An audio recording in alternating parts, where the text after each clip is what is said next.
మాతృదేవతాభ్యో నమః, పితృదేవతాభ్యో నమః, శ్రీ గణేశ శారదా గురుభ్యో నమః, శ్రీమాత్రే నమః.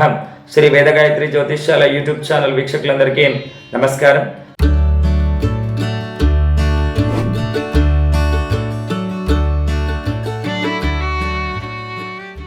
స్వస్తి శ్రీ క్రోధినామ సంవత్సరం పాల్గొన మాసం శిశిర ఋతువు ఉత్తరాయణం.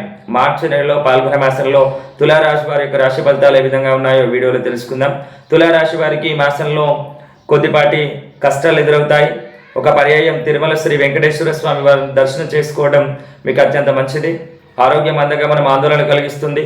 తృతీయ వారం నుండి ఆహార అలవాట్లు వ్యసనాల పట్ల జాగ్రత్త వహించాల్సినటువంటి అవసరం ఉంది.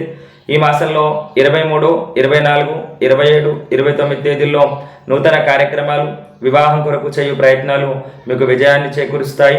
ఆరోగ్యపరంగా మీకు తీవ్రమైనటువంటి సమస్యలు ఎదురయ్యేటువంటి అవకాశం ఉంది. ధనాన్ని నష్టపోయేటువంటి అవకాశం ఉంది. వృత్తి వ్యాపార రంగాల్లో ఉన్నటువంటి వాళ్ళు ఆలోచించి నిర్ణయాలు తీసుకోవాల్సినటువంటి అవసరం ఉంది. ఏ విషయంలో కూడా తొందరపడకుండా కాస్త ఆలోచించి మీరు మీ నిర్ణయాలు తీసుకోవాల్సినటువంటి అవసరం ఉంది. వాహన ప్రమాదం జరిగేటువంటి అవకాశం ఉంది.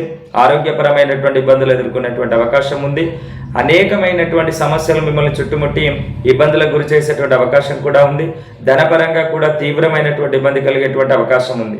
కాబట్టి అనేకమైనటువంటి జాతకపరమైన గ్రహపరమైనటువంటి ఈ కష్ట నష్టాల నుంచి మీరు బయటపడి మీకు మరిన్ని శుభ ఫలితాలు కలగాలని అంటే మీరు అమ్మవారు శ్రీ మహాలక్ష్మి దేవాలయాన్ని సందర్శించడం కానీ, శ్రీ మహాలక్ష్మి అమ్మవారి యొక్క అష్టోత్తర శతనామాన్ని మీరు ప్రతినిత్యం జపించినా కానీ మీకున్నటువంటి జాతకపరమైనటువంటి సమస్యలని తొలగిపోయి ఆ మహాలక్ష్మి అనుగ్రహం ద్వారా మీ జాతకంలో మీకు విశేషమైనటువంటి శుభ ఫలితాలు లభించేటువంటి అవకాశం ఉంది.